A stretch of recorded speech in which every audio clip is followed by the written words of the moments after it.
এবারে ঈদ উপলক্ষে প্রধান উপদেষ্টা মহোদয়ের ফেসবুক পেজ থেকে একটা ঈদের ভিডিও পোস্ট করা হয়েছে। এখন ওই ঈদের ভিডিওটা দেখবেন যে কিছু দুঃখী মানুষের চেহারা, স্যাড পিপল, এবং সেই ভিডিওর ক্যাপশনে লেখা হয়েছে যে আমাদের দেশে প্রায় 12 লাখ মানুষ বিপদে পড়ে মেহমান হিসেবে আছে। ওই ভিডিওটার থিম ছিল এরকম যে এই মানুষেরা ওয়েট করছে, আমরা যখন সেলিব্রেট করছি আমাদের ঈদ, আমরা যেন মনে রাখি যে এই মানুষেরা ওয়েট করছে তাদের দেশে ফিরে ঈদ সেলিব্রেট করা।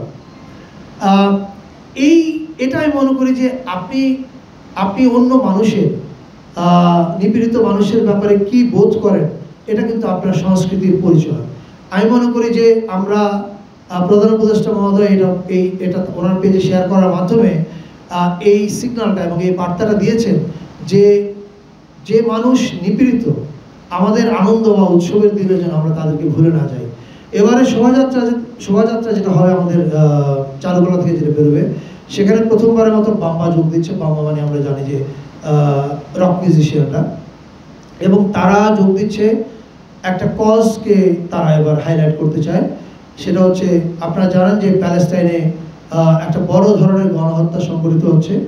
বাম্বা প্রায় 200 গিটারিস্ট নিয়ে আসবে এবং তারা আহ্বান জানিয়েছে ঢাকা এবং ঢাকার আশেপাশে যত গিটার প্লেয়ার, মানে রিদম প্লেয়ার, তারা প্রত্যেকেই যেন তাদের সঙ্গে যোগ দেয়।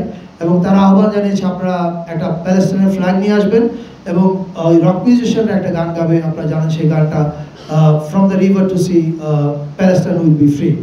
সো তারা মানবতার, মানে আমরা আমাদের উৎসবে, এই নববর্ষের উৎসবে আমরা যেন ভুলে না যাই যে পৃথিবীতে একটা বড় গণহত্যা চলছে।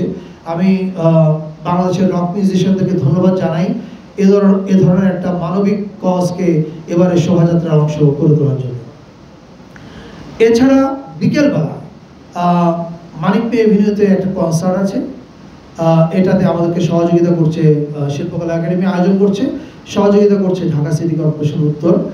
এই কনসার্টটার পরে সন্ধ্যা 7টায় একটা ড্রোন শো হবে, যে ড্রোন শোটা আয়োজিত হচ্ছে চিন্তুদাসের সহযোগিতায়।